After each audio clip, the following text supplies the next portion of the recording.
Quantities and measurements. हमारे पास exercise 1.2 है, measuring instruments.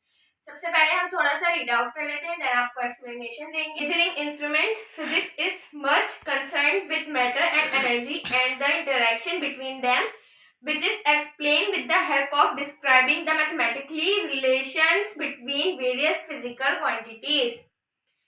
देखिए, सबसे पहले तो इसमें आपको मैटर का बताया जा रहा है कि मैटर क्या होता है। मैटर हमारे पास कोई भी चीज सॉलिड, लिक्विड या गैस की शक्ल में हो तो वो हमारे पास मैटर होगी। ठीक है, मैटर हमारे पास क्या है, कोई भी चीज सॉलिड, लिक्विड और गैस की शक्ल में होगी तो वो हमारे पास मैटर है।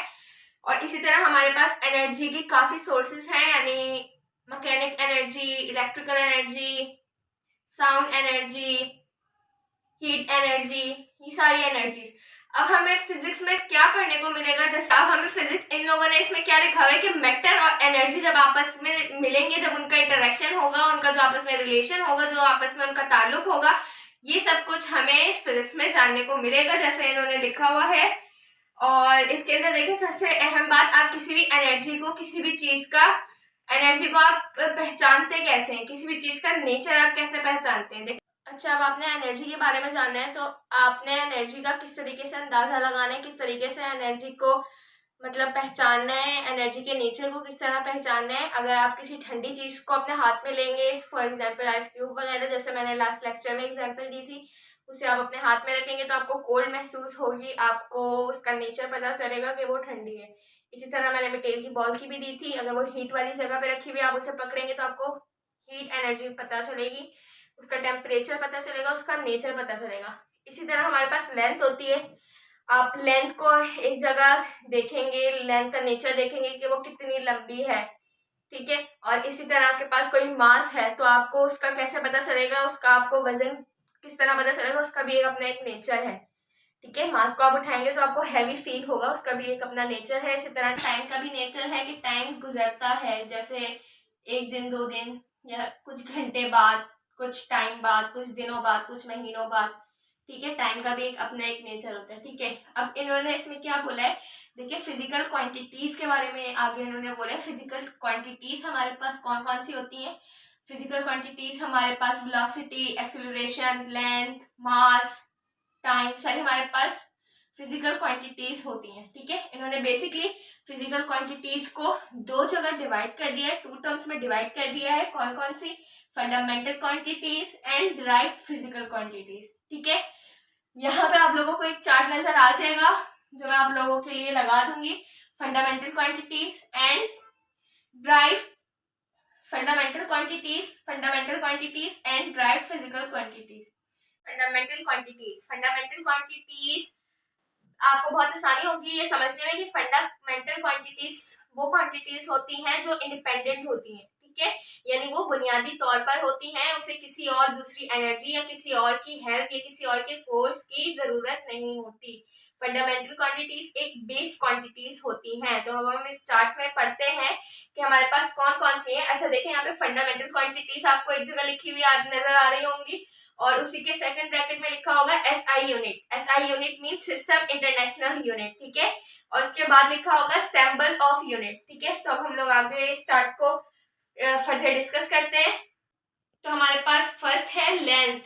ठीक है, लेंथ हमारे पास फंडामेंटल क्वांटिटीज है, इसका SI यूनिट है मीटर और इसका सिंबल ऑफ यूनिट है हमारे पास m, स्मॉल m। ठीक है, अच्छा लेंथ देखिए, लेंथ एक बेसिक क्वांटिटीज है, उसे किसी और चीज की या किसी और फोर्स की या किसी और एनर्जी की जरूरत नहीं होती। लेंथ एक बेसिक क्वांटिटी है। ठीक है, किसी भी चीज की लेंथ हो गई।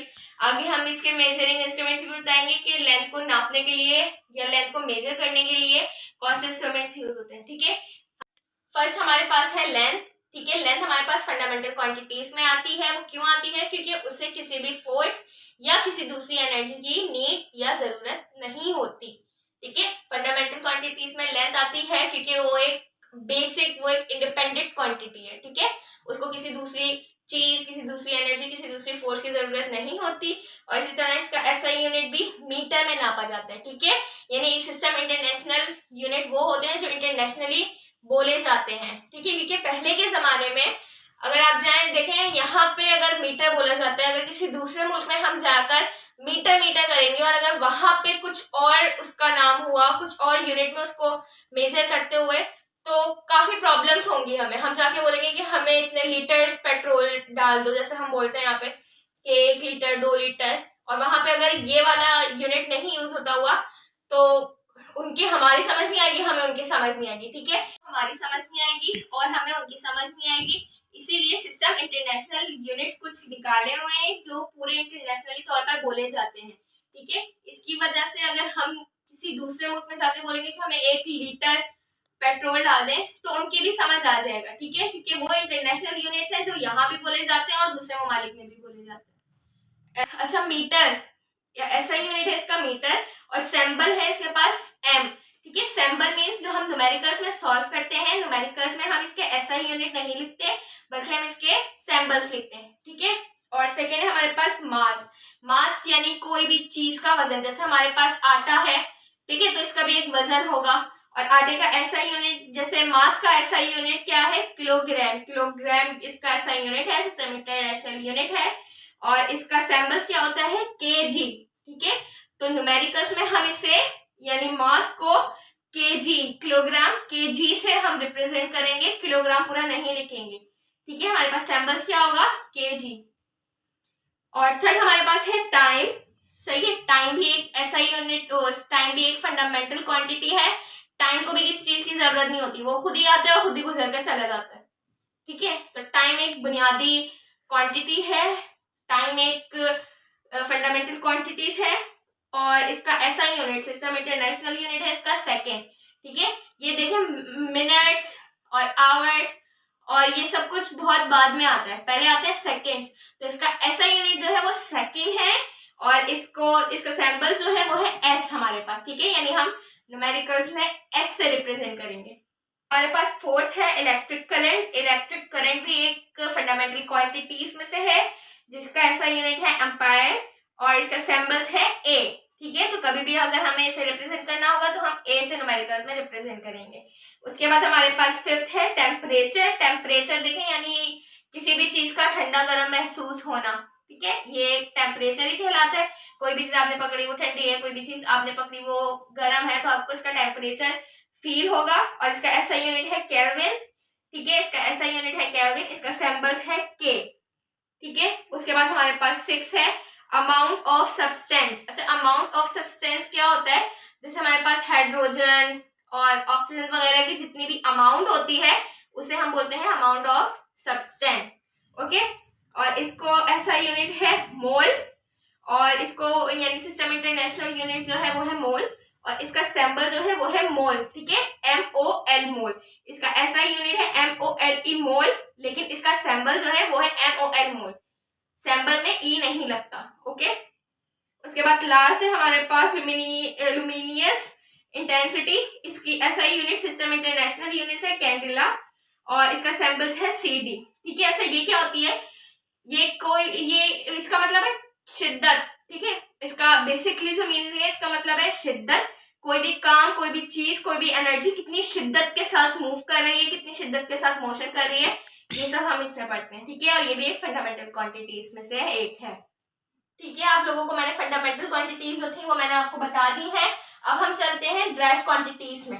तो ड्राइव क्वांटिटीज कौन सी क्वांटिटीज होती हैं, जो फंडामेंटल क्वांटिटीज पे बेस्ड होके बनी होती हैं। ठीक है, फंडामेंटल क्वांटिटीज अभी मैंने बताया वो क्वांटिटीज होती हैं जो खुद ही इंडिपेंडेंट होती हैं, जिसे किसी की जरूरत नहीं होती। लेकिन ड्राइव क्वांटिटीज वो क्वांटिटीज होती हैं जो किसी से ड्राइव होकर बनती हैं। ठीक है, यानी वो इंडिपेंडेंट नहीं होती। तो हम डिस्कस करते हैं, हमारे पास ड्राइव क्वांटिटीज है वॉल्यूम। अच्छा देखिए, वॉल्यूम में इसका वॉल्यूम का SI यूनिट हमारे पास सिस्टम इंटरनेशनल यूनिट है क्यूबिक मीटर। ठीक है, क्यूबिक मीटर, सिंबल है मीटर पर क्यूब। अच्छा, ये क्यूब क्यों है, क्यूबिक मीटर और क्यूब क्यों है, क्योंकि देखिए वॉल्यूम हमारे पास 3 चीजों से मिलकर बनता है। एक तो हमारे पास होती है लेंथ, दूसरी होती है ब्रेथ, और थर्ड होती है हमारे पास हाइट। ठीक है, यानी फॉर एग्जाम्पल हमारे पास एक बिल्डिंग है, उसकी कितनी हाइट है, वो कितनी ऊंची बनी है, और उसकी चौड़ाई कितनी है। ठीक है, लंबाई और चौड़ाई में ज्यादा मसला होता है। लंबाई वो होती है जो इस तरीके से, जैसे हम बोलते हैं ना लेंथ, लंबाई कि कितनी लंबी लंबी जा रही है, और हाइट मतलब होता है ऊंचाई, कि जैसे जमीन से कितनी ऊंची है, ठीक है, और ब्रेथ यानी कि चौड़ाई, ठीक है। तो वॉल्यूम जो हमारे पास एक चीज का बनता है वो इन तीन चीज से मिलकर बनता है, किसी भी चीज की लेंथ, ब्रेथ और हाइट, ठीक है। इसीलिए इसे क्यूबिक मीटर कहा गया है, क्योंकि ये ड्राइव क्वांटिटीज है, फंडामेंटल क्वांटिटीज नहीं है, ठीक है। ड्राइव क्वांटिटीज यानी तीन चीजों से मिलकर वॉल्यूम बना है, ठीक है। तो इसका SI यूनिट है क्यूबिक मीटर, और सिंबल्स ऑफ यूनिट में इसका m स्क्वायर इसीलिए आ रहा है क्योंकि ये तीन चीजों से बनी है, ठीक है। आपको ये सब याद करने में इतनी मुश्किल नहीं होगी, इसी वजह से हम आपको ये एक्सप्लेन कर रहे हैं।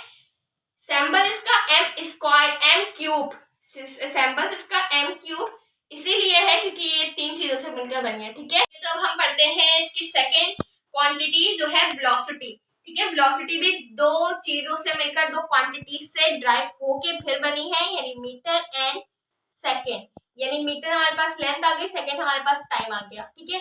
यानी SI यूनिट वेलोसिटी का है मीटर पर सेकेंड, इसका सिंबल्स है m। अच्छा, ये इनवर्स जो लगा हुआ है ये m पर नहीं है, ये s पर है, ठीक है। यानी सिंबल m पर नहीं s पर है, क्योंकि मीटर पर सेकेंड होता है, सेकेंड पर मीटर नहीं होता, ठीक है। उसके बाद थर्ड है हमारे पास फोर्स, किसी भी एनर्जी की कितनी फोर्स, किसी भी चीज की फोर्स, ठीक है, ये सब। अच्छा, इसका SI यूनिट हमारे बहुत ही मशहूर साइंटिस्ट न्यूटन के नाम पे बेस्ड होके रखा गया है, और इसका सिंबल भी n है, ठीक है। अब हम कभी भी अगर फोर्स का हमारे पास न्यूमेरिकल आता है, न्यूटन SI यूनिट है, तो हम उसके न्यूमेरिकल्स में n लिखेंगे, ठीक है, उसके न्यूमेरिकल में हम n लिखेंगे। उसके बाद फोर्थ है हमारे पास डेंसिटी। अच्छा देखिए, डेंसिटी किलोग्राम पर क्यूबिक मीटर, ठीक है, ये भी तीन चीजों से ड्राइव होकर बनी है, इसीलिए इसका जो सिंबल है वो है किलोग्राम पर मीटर क्यूब, ठीक है, क्योंकि तीन चीजों से बेस होकर बनी है। अभी मीटर का मैंने आप लोगों को बता दिया, क्यूबिक मीटर का, सॉरी गलत हो गया। अच्छा, डेंसिटी जो है, डेंसिटी अब हम पढ़ते हैं नंबर 4, डेंसिटी का SI यूनिट है किलोग्राम पर क्यूबिक मीटर, ठीक है। ये भी दो चीजों से ड्राइव होकर, दो चीजों से मिलकर बनी है, इसका SI यूनिट क्या है, किलोग्राम पर मीटर क्यूब। अच्छा, अब आप लोग सोच रहे होंगे कि ये तो दो चीजें हैं, तो पर मीटर क्यूब क्यों आ रहा है, क्योंकि देखिए क्यूबिक मीटर का भी वॉल्यूम में हमने पढ़ा, ड्राइव क्वांटिटीज में वॉल्यूम का SI यूनिट है क्यूबिक मीटर, और इसका सिंबल है m क्यूब, ठीक है। और यहाँ पे भी ये किलोग्राम और क्यूबिक मीटर से ड्राइव होकर बनी है, तो किलोग्राम का यहाँ पे सिंबल आ गया kg, ठीक है, और पर क्यूबिक मीटर यानी पर, और ये क्यूबिक मीटर का जो सिंबल था m क्यूब वो आ गया हमारे पास, ठीक है। अब हम पढ़ते हैं नंबर 5, अपनी लास्ट, एक्सीलरेशन का SI यूनिट है मीटर पर सेकेंड स्क्वायर, ठीक है। ये भी दो चीजों से मिलकर बनी है, यानी मीटर और सेकेंड, यानी लेंथ और टाइम, ठीक है। तो इसका हमारे पास सिंबल जो है वो है m पर s स्क्वायर, ठीक है। इसका सिंबल है हमारे पास m पर s स्क्वायर, यानी मीटर पर सेकेंड स्क्वायर, ओके। अच्छा, तो अब आप लोग देखिए हमारे पास है द स्टैंडर्ड ऑफ लेंथ। अच्छा, कोई भी लेंथ है, कोई भी चीज की, किसी भी चीज की लेंथ है, तो आप वो देखकर नहीं बता सकते हो कि इसकी तो इतनी सेंटीमीटर लेंथ है, या ये इतने मीटर पे है, या इसकी इतनी हाइट है, ठीक है। हर चीज को मेजर करने के लिए कोई ना कोई इंस्ट्रूमेंट यूज होता है, ठीक है। द स्टैंडर्ड ऑफ लेंथ, इसमें पूरी में यही लिखा हुआ है कि minimum distance between 2 points, 2 point से लेकर जो भी डिस्टेंस होता है उसको मेजर करने के लिए आपके पास कोई ना कोई इंस्ट्रूमेंट्स होता है, ठीक है। आप देख के ही नहीं बता सकते हो कि ये तो इतनी है या ये तो इतनी है, ठीक है। हर चीज के लिए एक स्टैंडर्ड होता है, हर चीज का एक अपना स्टैंडर्ड होता है, हर चीज के लिए एक अलग इंस्ट्रूमेंट यूज किया जाता है, ठीक है। तो ये सब कुछ लेंथ के लिए, ब्रेथ के लिए, या किसी भी चीज को मेजर करने के लिए, जैसे लेंथ वगैरह को मेजर करने के लिए आगे कौन से इंस्ट्रूमेंट्स यूज होते हैं, ये हम पढ़ेंगे नेक्स्ट टॉपिक में। तब तक के लिए हमें इजाजत दीजिए, thank you. Subscribe, comment and sharing my videos and press the bell icon. Thank you.